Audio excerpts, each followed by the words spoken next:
right, welcome to part 2 of operations with radical expression. So now we're going to look at the quotient property of radicals and using that to help us rationalize some denominators. So first of all, what it's saying is, well, as long as b is not 0 and a and b are real numbers and you've got an index that's greater than 1, if you have a fraction in a radical, you can break it up and take the root of the numerator and put it over the root of the denominator. You can split them out into pieces. Just like you could with a product, you can do the same thing with division. And we're going to use that to help us rationalize the denominator.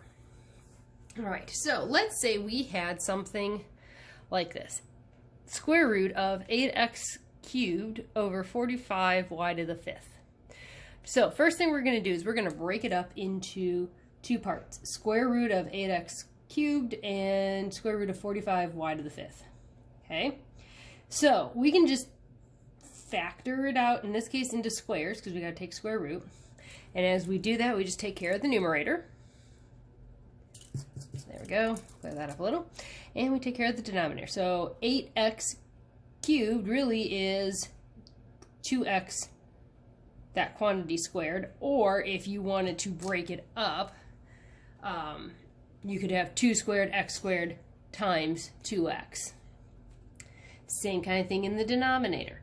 3y squared squared, or 3 squared y squared squared y to the times y to the 5th. Not y to the 5th, 5y, sorry. So we can take the square roots of this stuff. Now notice when we take the square root of 2x, that quantity squared, we put an absolute value around x because even root, an odd power, well, even root, even power when we're taking its root. And so it could, we don't end up with an odd answer, so we don't want to have a problem here. Now in the denominator, we don't seem to need to worry about that because it's coming out squared. That's because, yeah, we have an even power as it comes out. Now, we have a problem, though. We still have the square root of 5y in the denominator. We can't have that. We have to get it out of the denominator. We have to rationalize it. So, we need to make each term be a square so that it cancels with the square root. Well, the easiest thing to do is multiply by the square root of whatever's under there. And that will give us the 2 to the second power that we'll need for both factors. And we'll do that sort of thing anytime you're rationalizing the denominator. Your root always has to match. So if you're doing a square root, it's going to be a square root here. If you're doing cube root, it's going to be a cube root here, but then you have to get everything up to a third power. So keep that in mind. We'll see that in example 6. Then you simplify. So 3y squared times square root of 5y times square root of 5y, which really just becomes 5y, simplifies to 15y cubed. And up on top, you multiply the numbers under the radical, and you multiply x and y, and they're just there under the radical. There's no other additional simplification. It's always good to check and make sure that there's nothing else that you can simplify once you've rationalized the denominator. Sometimes that'll happen. Probably not too often that you'll see, but it's always good to look. And then always good to check and see, can you do any simplification outside the radical? You know, any numbers in the fraction or anything like that. All right, let's look at a couple of examples here. So, number 4, square root of 36 over 125. So first thing we're going to do is we're going to break it up. Square root of 36, square root of 125.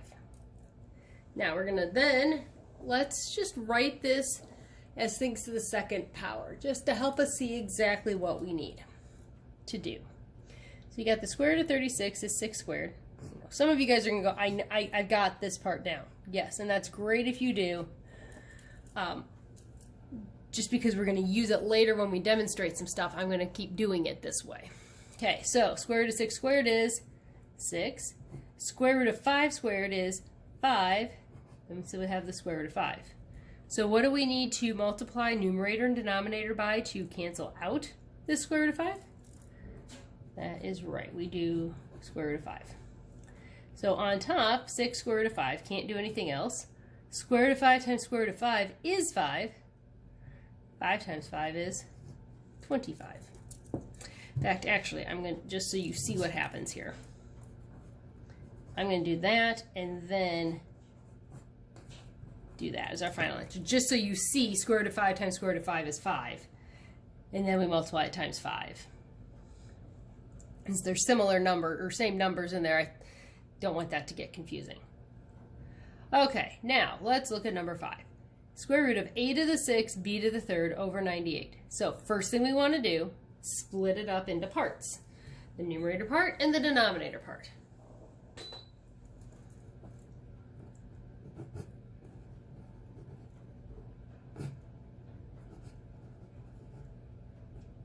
Okay, now let's write things to the second power. So a to the 6th could become square root of a to the 3rd squared.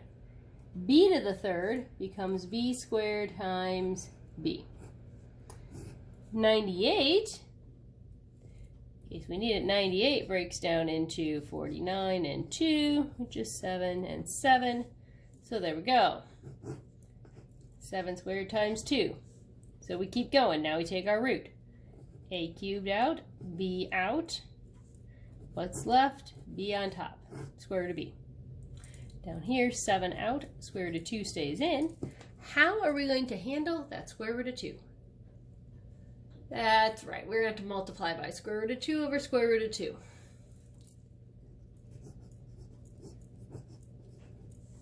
When we do that, we have a cubed b, and you can just put the 2 underneath the radical with the b, 2b, and its square root.